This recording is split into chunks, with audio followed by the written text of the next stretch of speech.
नमस्कार। अच्छा, कभी ये सोचा है कि हमारी इस धरती का नक्शा असल में बनाता कौन है?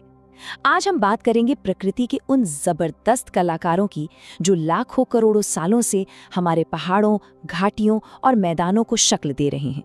चलिए इनकी दुनिया को करीब से देखते हैं। ये जो ऊंचे ऊंचे पहाड़ हैं या फिर ये गहरी गहरी घुमावदार घाटियां, इनको हम सब देखते तो हैं, पर क्या कभी दिमाग में आता है कि ये बनी कैसे?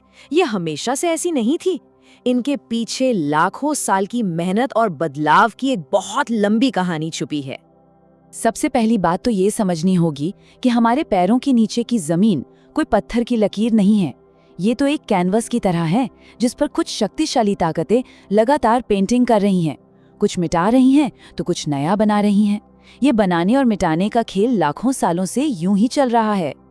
तो आगे बढ़ने से पहले एक शब्द को समझ लेते हैं, भू आकृति, या जिसे अंग्रेजी में कहते हैं लैंडफॉर्म। सीधी सादी भाषा में कहें तो ये जमीन पर मौजूद कोई भी कुदरती आकार है, चाहे वो एक छोटा सा टीला हो या फिर कोई बहुत बड़ी घाटी। प्रकृति के इन कलाकारों के पास ना दो मेन औजार होते हैं। एक है अपर्दन और दूसरा है निक्षेपण। अपर्दन का मतलब है जमीन को काटना, छांटना और घिसना, और निक्षेपण का मतलब है उसी काटी हुई मिट्टी और चट्टानों को किसी दूसरी जगह ले जाकर जमा कर देना। मतलब एक का काम है मिटाना तो दूसरे का काम है बनाना। अब इन सब कलाकारों में जो सबसे बड़ा मास्टर है, जो सबसे शक्तिशाली है, वो है बहता हुआ पानी। खासकर उन जगहों पर जहां बारिश बहुत होती है, वहां तो धरती का चेहरा बदलने में इसका कोई मुकाबला ही नहीं है।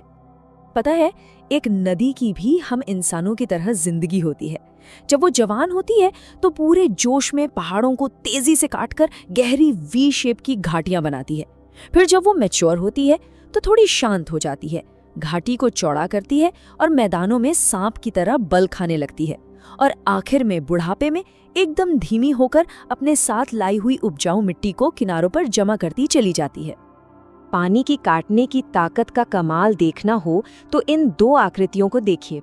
एक है गॉर्ज, जो सख्त चट्टानों को काटकर बनी एक गहरी और पतली सी घाटी होती है, और दूसरा है कैनियन, जैसे अमेरिका का वो मशहूर ग्रैंड कैनियन, जो गॉर्ज से ज्यादा चौड़ा होता है और अक्सर परतदार चट्टानों में बनता है, जिससे उसमें सीढ़ियों जैसी ढलानें दिखती हैं। लेकिन पानी सिर्फ तोड़फोड़ नहीं करता, ये एक क्रिएटर भी है। जब कोई नदी पहाड़ों से उतरकर मैदानों में आती है तो रफ्तार कम होते ही अपने साथ लाए मलबे को एक पंखे की शक्ल में जमा कर देती है। इसे कहते हैं जलोढ़ पंख। और जब यही नदी समंदर से मिलती है तो अपने मुहाने पर सुंदर वन जैसा उपजाऊ डेल्टा बना देती है। पानी के बाद अब मिलते हैं धरती के दूसरे महान शिल्पकार से। ये थोड़ा धीरे काम करता है, पर इसके रास्ते में जो भी आता है उसकी शक्ल ही बदल देता है। मैं बात कर रही हूँ ग्लेशियर की, या यूं कहिए कुदरत का बर्फीला बुलडोजर। ग्लेशियर्स असल में बर्फ की विशाल नदियां होती हैं जो ग्रेविटी की वजह से धीरे धीरे खिसकती हैं। अपने लाखों टन वजन से ये नीचे की जमीन को किसी रेगमाल की तरह खुरचती और पीसते हुए आगे बढ़ते हैं, और पूरे के पूरे लैंडस्केप को ही एक नया आकार दे देते हैं। ये बर्फ के पहाड़ दिखने में एकदम ठहरे हुए लगते हैं, पर ऐसा है नहीं। एक ग्लेशियर एक दिन में कुछ सेंटीमीटर से लेकर कुछ मीटर तक खिसक सकता है। रफ्तार धीमी जरूर है, पर ये एक ऐसी ताकत है जिसे कोई रोक नहीं सकता। और ग्लेशियर जहां से भी गुजरते हैं ना, अपनी एक खास निशानी छोड़ जाते हैं। ये नदी की तंग वी शेप वाली घाटी को चौड़ा करके यू शेप का बना देते हैं। पहाड़ों के ऊपरी हिस्सों में ये आराम कुर्सी जैसे कटोरे के आकार के गड्ढे बनाते हैं, जिन्हें सर्क कहते हैं। और जब कई सर्क एक ही पहाड़ को चारों तरफ से काटते हैं तो स्विट्जरलैंड के मैटरहॉर्न जैसी एकदम नुकीली चोटी बनती है। और जब ये ग्लेशियर पिघलते हैं तो अपने साथ लाए हुए पत्थर और मलबे के बड़े बड़े ढेर छोड़ जाते हैं। इन्हें कहते हैं हिमोड़ या मोरेन। ये ढेर एक तरह से उस ग्लेशियर के सफर का नक्शा होते हैं, जो हमें बताते हैं कि वो कभी कहाँ तक फैला हुआ था। चलिए अब मिलते हैं हमारे तीसरे और सबसे छुपे रुस्तम शिल्पकार से, हवा। ये अपनी कलाकारी दिखाने के लिए रेगिस्तान जैसे खुले और सूखे मैदानों को चुनती है। हवा के पास भी जमीन को तराशने के दो तरीके हैं। पहला है सैंड ब्लास्टिंग, मतलब हवा तेज रफ्तार से रेत के कणों को चट्टानों पर फेंककर उन्हें घिसती है, बिल्कुल सैंडपेपर की तरह। और दूसरा है अपवाहन, जिसमें हवा जमीन से ढीली रेत और मिट्टी को बस उड़ाकर अपने साथ ले जाती है। और हवा की इस कारीगरी से ना बड़ी मजेदार शक्लें बनती हैं, जैसे कि मशरूम रॉक। ये तब बनती है जब हवा चट्टान के निचले हिस्से को ऊपर वाले हिस्से से ज्यादा तेजी से काट देती है।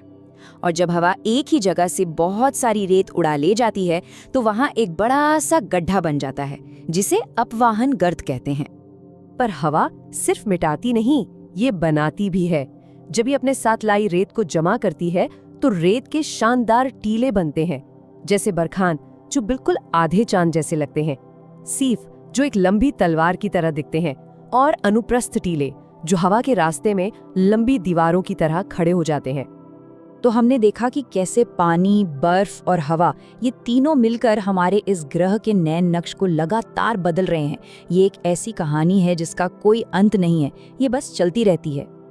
तो सार ये है कि बहता पानी, विशाल ग्लेशियर और कभी ना थकने वाली हवा, ये तीनों ही प्रकृति के वो महान और सब्र रखने वाले कलाकार हैं जो लगातार हमारे ग्रह को तराश रहे हैं, कहीं कुछ मिटाकर तो कहीं कुछ नया बनाकर।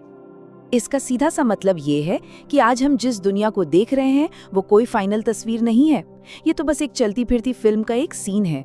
आज जहाँ हिमालय खड़ा है, करोड़ों साल बाद वहाँ एक मैदान हो सकता है, और जहाँ आज थार का रेगिस्तान है, क्या पता कल वहाँ समंदर लहरा रहा हो। और ये सब हमें एक बहुत बड़े सवाल पर लाकर खड़ा कर देता है। जिस तेज रफ्तार से हम इंसान बांध, शहर और सड़कें बनाकर जमीन का चेहरा बदल रहे हैं, क्या हम अनजाने में इस ग्रह के चौथे महान शिल्पकार बन चुके हैं? इस पर सोचिएगा जरूर।